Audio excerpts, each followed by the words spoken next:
Louise from Austin is on line one here. And Louise, welcome to the show. You have a question about birth control and its impact on babies. Please do share. Yes. Yes, thank you. My question is, the birth control pills are an overabundant amount of female hormones. And if a mother gets pregnant and the baby is, I'll say a boy or a girl, does that overabundant hormones in the mother cause some kind of hormonal thing in the children that they are growing up with a sexual disorientation or sexual confusion? I'm going to say gender confusion. Absolutely. Great question, Louise. Thank you for asking that. So can a child be impacted by the mother having taken hormonal birth control before or even during her pregnant, or before or even while conceiving? Because let me tell you this, a lot of women do still actually conceive children while on contraception. It's not always taken correctly. And so sometimes children do still come about. That's why we have abortion, the fail-safe of contraception. But let me address a couple really important things in this question. So there was a study done by the University of Colorado's Integrated Physiology Department. And what they did is they studied the water in Boulder, Colorado.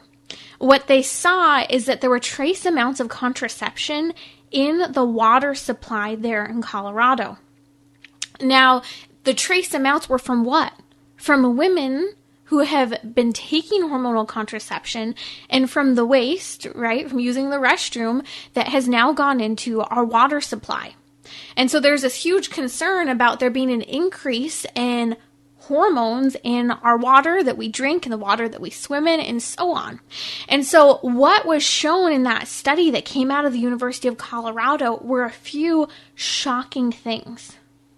Number one, we saw that this actually impacted the fertility of the subsequent fish in Boulder, Colorado. So let's say one fish was exposed to the hormonal contraception and then proceeded to perhaps have other fish. What ended up happening is that there was increased cases of infertility within the fish.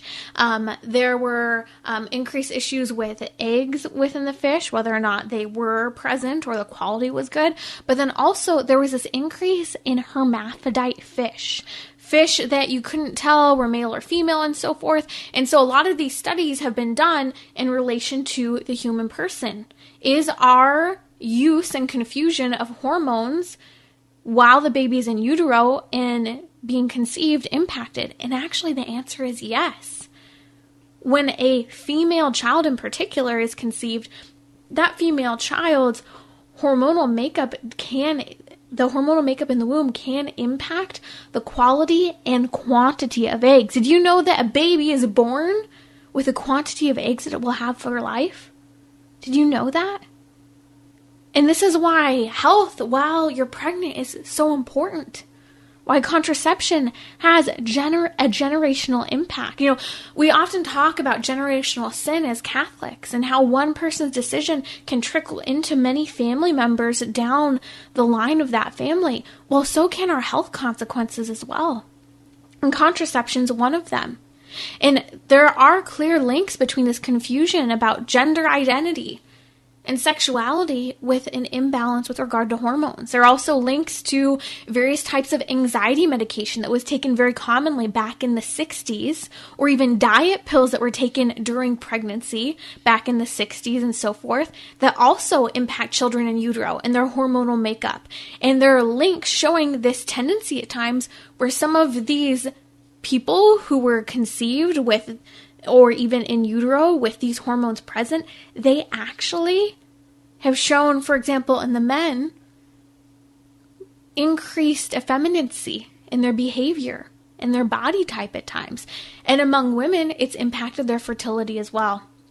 And so this is a great question. It's something for us to consider and understand that when the church talks about contraception, it was very wise in understanding that hormonal contraception would confuse the identity of male and female. It would confuse sexuality. It would lead to the objectification of women, the lost identity for men, but it would ultimately lead to this overall confusion about who am I as a human person. Is it any surprise 60 years after contraception became widespread that now we don't even know what sex is for? We also have a difficult time understanding the differences between men and women because we've tried to mark that out, blot it out with hormonal contraception and abortion.